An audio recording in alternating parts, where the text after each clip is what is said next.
don't we start by lowering our expectations a little? Sometimes I listen to someone say something like that, and I think, I'd really like to meet this guy.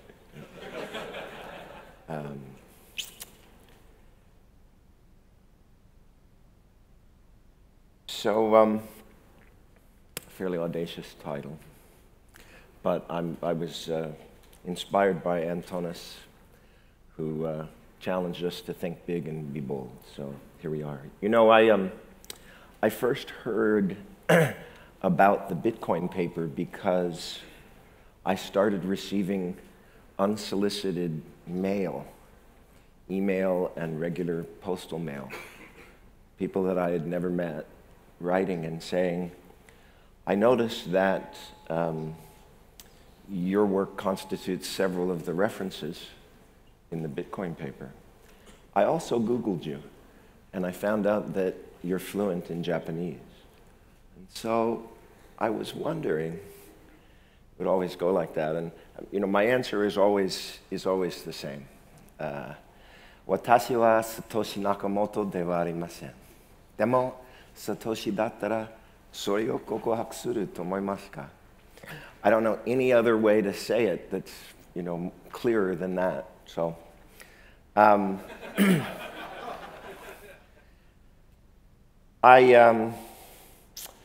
know, I lay no claim to the work of genius that really is the Bitcoin paper and the accompanying code. We're going to talk a little bit about that more today. So I make no claim on that. But Stuart and I did do some useful work back at Belcore in the early 90s when we became obsessed with the issue of how to make immutable records. And as was mentioned, many people are unaware that, this is a Motherboard article from last year, that what people I think realistically would now call a blockchain, of course Satoshi never used that word, and nor did Stuart or myself, began functioning in 1995 and has been in continuous operation since then. Namely, continuous operation means that every bit of every document that's been submitted has influenced the current hash value, and that to change any of the documents would be immediately apparent because it would invalidate the record. So we're actually going to go back a little bit, and we're going to actually build a blockchain right now, according to the specifications of the original work that we did. So if everyone would go to gazillion.org, note the a lot of people want to put an A in there, but it won't work. Okay, that domain name was already taken. And why gazillion? Well, that's kind of an inside joke, but we say it's to give notice to Google that they're no longer the only big number in town. So let's go there. I hope you've made it there. And as I said, we're going to build a real, actual blockchain, and every single person here is going to become a node on that blockchain. It's not a demo, it's real. Its results are valid. And what I'm going to do is, what you want to do is don't choose, I want to explore on my own. Choose, I have a code to join. And your code is already pre-populated, Decentralized 2019. So I'm going to create the first entry. And then after that, you're welcome to follow. I'll put my name in as Scott. I'm going to put a real email address in because those that do will all receive a copy of the blockchain that we're about to make today. And I'm going to make a bold prediction. Now, I haven't checked the newspapers the last couple of days, so I hope I'm still right. All right. And I'm going to submit. And now I'm going to invite all of you to submit. Oops. Let's reload this, sorry. Credit here goes to our programmer, Corey Myers. So if it breaks, it's his fault.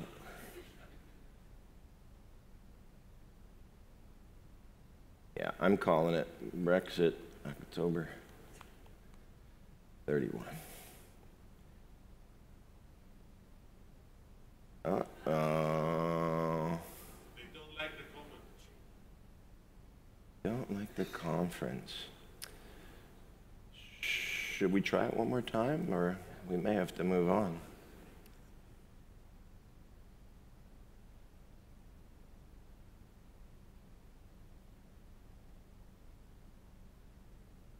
You know, I'm just gonna...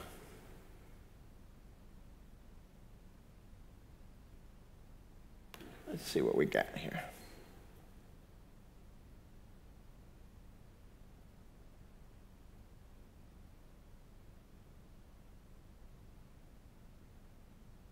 Be our last shot. Keep your fingers crossed.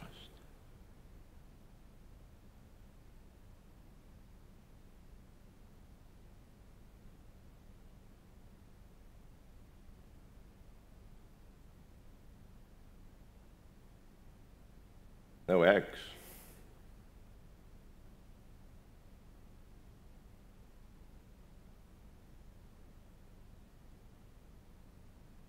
Maybe no comma.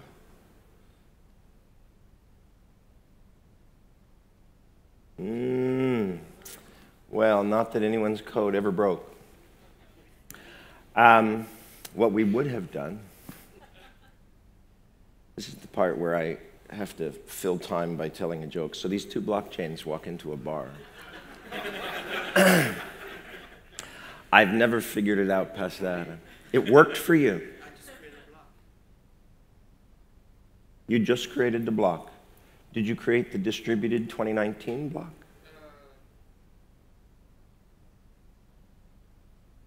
Anyone else have success?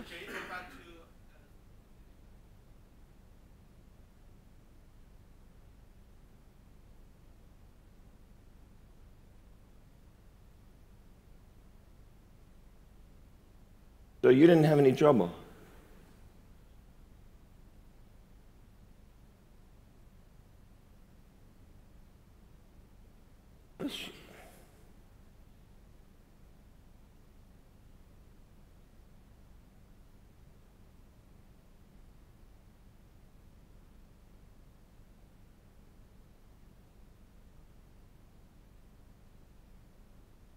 No.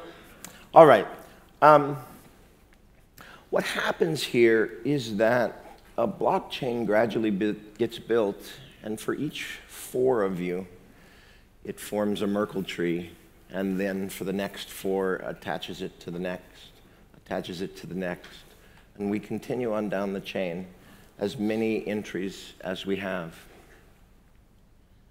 And then what's a little different than what people are expecting from blockchain is that the blockchain, the backbone of it, gets distributed to each of the participants. And then when we need to validate, we seed, based on the latest block, a pseudo-random generator that generates a list so that no one can influence unduly who is chosen. And each of you is sent my receipt, and you measure it against your blockchain, your individual copy of the blockchain.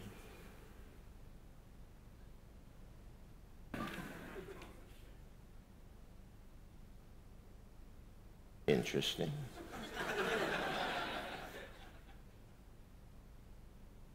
Yeah, Schrodinger's. Let's just keep going.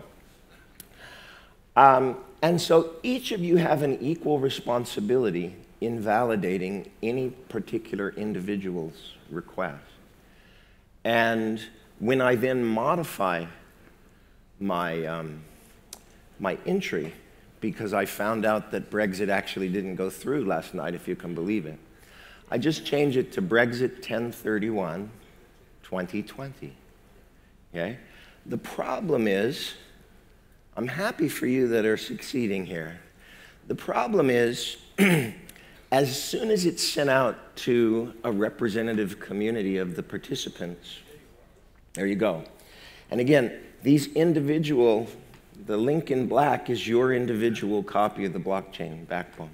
As soon as it's sent out to these recipients, you immediately can verify that I have modified my record after the fact. You call me out. And each participant in validation, whether it's successful or not, okay, receives a token from Surety, the company that we set up. And that's how the system operates. Now, a couple of things to note about that. Let's go back to the presentation.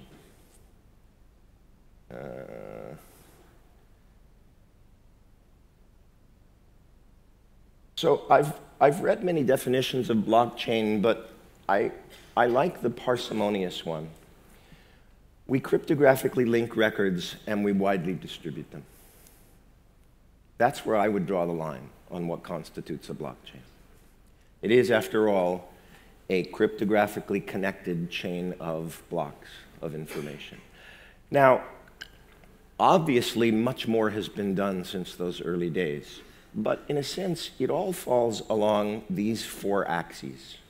Where to compute what, who is in control, what is the reward, and what is being recorded.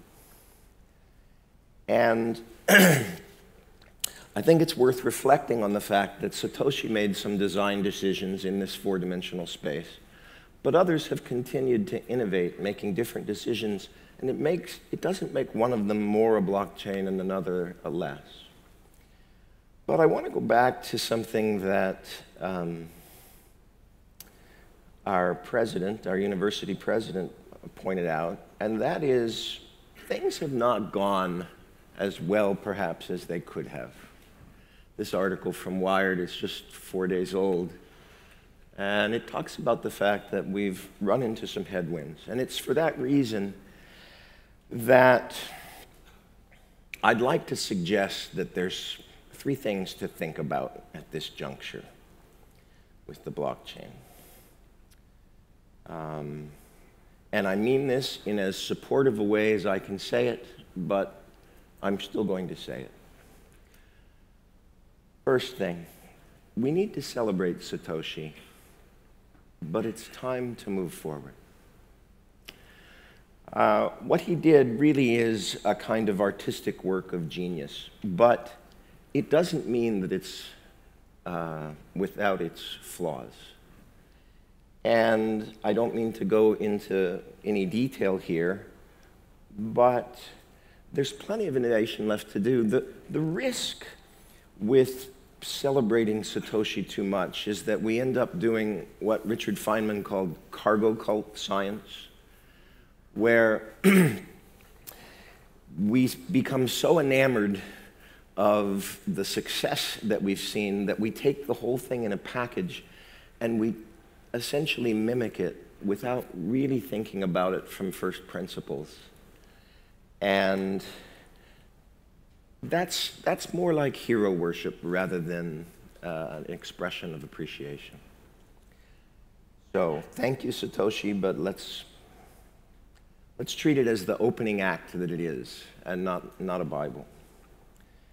The second is that we need to learn from both Plato and Aristotle. Now, this is one of my favorite paintings, Raphael's The School of Athens. It's obviously a background of artificial construct. But in fact, yesterday I did go down to the Academy of Plato. And as you know, Plato founded the Academy, but Aristotle was a student there for 20 years. And so if you focus in on the center of the painting, you have Plato and Aristotle. And of course, there's deep symbolism here. Plato points upward, okay, highlighting the Platonic ideals and the notion of deductive reasoning, whereas Aristotle is pointing out to the ground and says, no, it's inductive, and we need to pay attention to the particulars. I think sometimes particularly those of us with technical backgrounds, we want to relish in the ideals.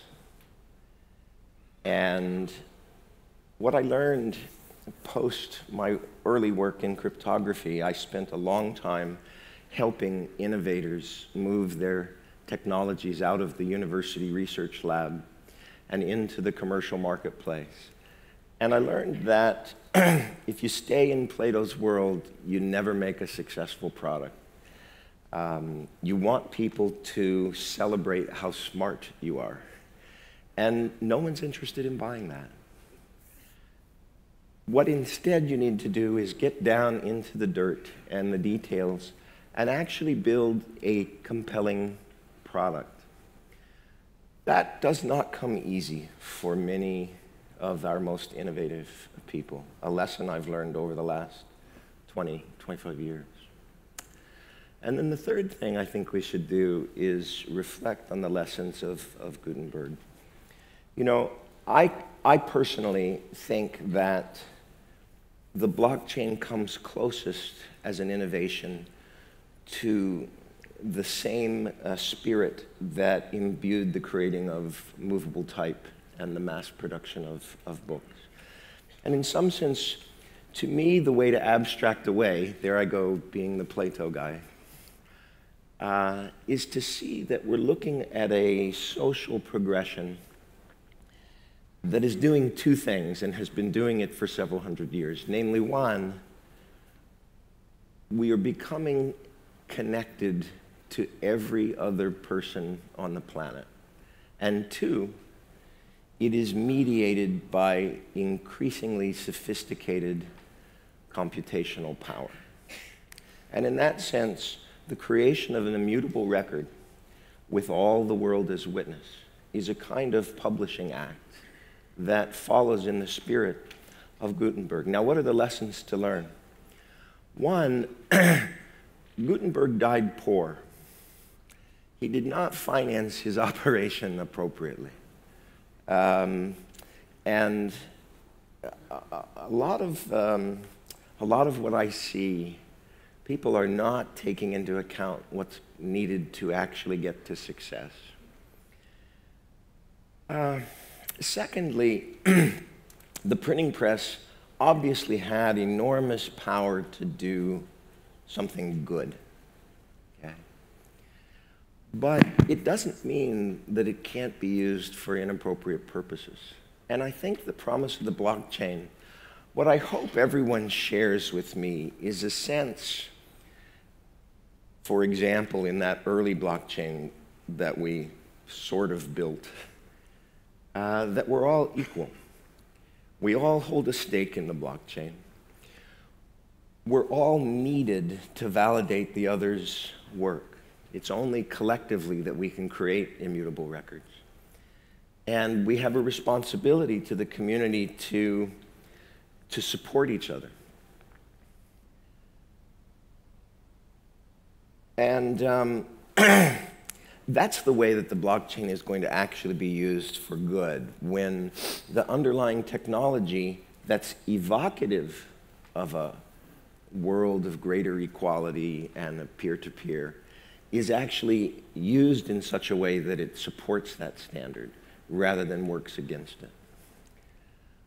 I met with someone just at the start, just before we started this talk. And her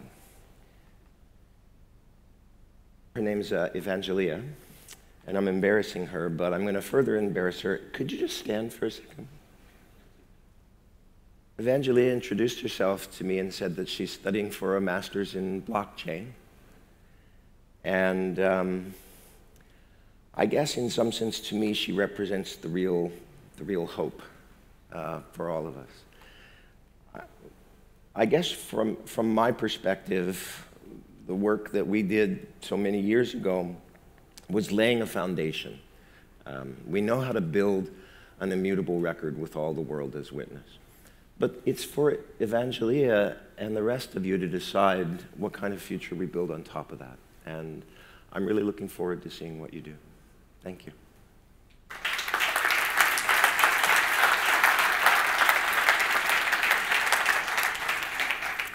We have 19 seconds left for questions. Wow. Wow. This was a thought-provoking presentation. Now, my Japanese admittedly is really poor, but I have the suspicion that he just admitted on stage that he is Satoshi Nakamoto. So, any questions for Scott? In Japanese, please.